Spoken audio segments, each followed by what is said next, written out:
আইনস্টাইনের মৃত্যুর পর চুরি হয়ে যায় ব্রেন, কাটা হয় শতভাগে। কেন, কে চুরি করেছিল? ছোটবেলা থেকেই আইনস্টাইন পদার্থবিদ্যার প্রতি আগ্রহ ছিলেন।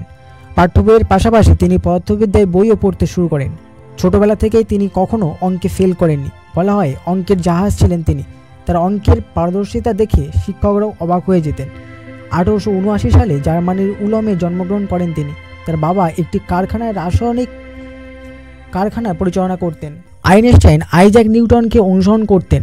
নিউটন বাগানে শুয়ে থাকা অবস্থায় একটি আপেল তার মাথায় পড়ার মাধ্যমে মাধ্যাকর্ষণ শক্তি আবিষ্কার করেছিলেন।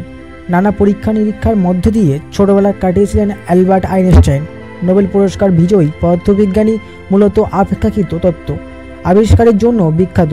1921 সালে পদার্থবিজ্ঞানী নোবেল পুরস্কার লাভ করেন তিনি। তাত্ত্বিক পদার্থবিজ্ঞানে তার বিশেষ অবদান এবং আলোক তড়িৎশক্তি ক্রিয়া সম্পর্কিতর জন্য তিনি একটি পুরস্কারও পান।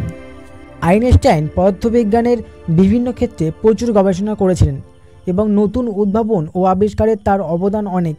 তার বুদ্ধি ও জ্ঞান মানুষের কৌতূহল বাড়িয়ে তুলত, তার মস্তিষ্কে কী আছে তা দেখার জন্য। তাই তো বিখ্যাত এই বিজ্ঞানী মারা যাওয়ার পর চুরি হয়ে যায় তার ব্রেন। 1955 সালে 76 বছর বয়সে অ্যালবার্ট আইনস্টাইন মারা যান। পোস্টমর্টমের ভার পড়েছিল ডক্টর থমাস হার্ভের উপর। দেহ কাটাছেঁড়ার পর আইনস্টাইনের মগজ সরিয়ে রাখেন ডক্টর থমাস। কাজটি তিনি করেছিলেন অত্যন্ত গোপনে। তিনি আইনস্টাইনের মস্তিষ্ক খুলি থেকে বের করেন, তারপর সেটি চুবিয়ে রাখেন ফরমালিনের জারে। প্রিন্সটন হাসপাতাল থেকে আইনস্টাইনের মগজটি বাইরে নিয়ে যান থমাস।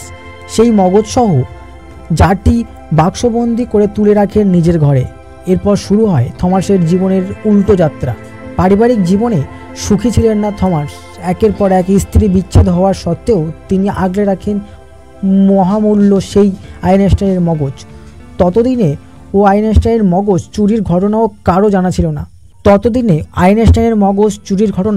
জানা ছিল না। তবে মাসিক নিউজার্সি পত্রিকায় একজন রিপোর্টার স্টিফেন লোভি এর খবর পেয়ে যান।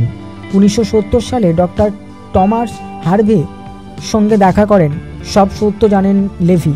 তাকে দেখানো হয় আইনস্টাইনের ব্রেনটি কাঠের দুটি বক্সে রাখা, যার উপরে লেখা কোস্টাস সাইকার। তার মস্তিষ্কের সেরেবেলাম অর্থাৎ মাথার একেবারে পিছনে ঘাড়ের কাছে যে অংশটি কেটে স্লাইন করা হয়েছে গবেষণার জন্য। তারপর আইনস্টাইনের মস্তিষ্ক নিয়ে গবেষণা পরিচালনা করেন ডক্টর থমাস হার্ভে। 1985 সালে একটি গবেষণাপত্র বের করেন তিনি। স্নায়ুবিজ্ঞানীরা মানুষের মস্তিষ্কে মোট 47টি ভাগে চিহ্নিত করেছেন, যাকে বলেন ব্রাডব্যান্ড ম্যাপ। এই ম্যাপ অনুসারে মানুষের ব্রেনই 9 ও 39 নম্বর এরিয়া খুবই গুরুত্বপূর্ণ। মানুষের প্ল্যানিং, স্মৃতি, তার মনোযোগের জন্য এড়িয়ে 39 কাজ করে ভাষা ও জটিল সমস্যা নিয়ে ডক্টর টমাস হার্ভে দল গবেষণা দেখেন এই দুই এরিয়ার নিউরন এবং গ্লিয়াল সেলের অনুপাত নিয়ে। তারা আইনস্টাইনের মস্তিষ্ক এই অনুপাতের তুলনা করেছিলেন। গড় বয়স 65 বছর 11 জন মৃত ব্যক্তির ব্রেনের সঙ্গে দেখা যায় আইনস্টাইনের মস্তিষ্কে একমাত্র বাম দিকের 39 নম্বর এরিয়াতে একটি নিউরনের জন্য একাধিক গ্লিয়াল সেল হয়েছিল, যা অন্য 11টি মস্তিষ্কের ছিল না। এই ফলাফলের ভিত্তিতে ব্যাখ্যা করা হয়, যেহেতু এরিয়া 39-এর বেশি গ্লিয়াল সেল, তার মানে আইনস্টাইনের মস্তিষ্ক বেশি শক্তি ব্যয় করে, যার কারণেই হয়তো তার চিন্তা শক্তি আরও তাত্ত্বিক ও জ্ঞান সাধারণের চেয়ে বেশি ছিল। 2006 সালে এরকম আরেকটি গবেষণা প্রকাশিত হয়, যেখানে বলা হয় আইনস্টাইনের মস্তিষ্ক সেলের গঠন অন্যদের চেয়ে আলাদা ছিল। আরও এক গবেষণায় জানা যায় আইনস্টাইনের মস্তিষ্কে ওজন 1200 গ্রাম, যেখানে সাধারণ মানুষের মস্তিষ্কের ওজন থেকে 1400 গ্রাম।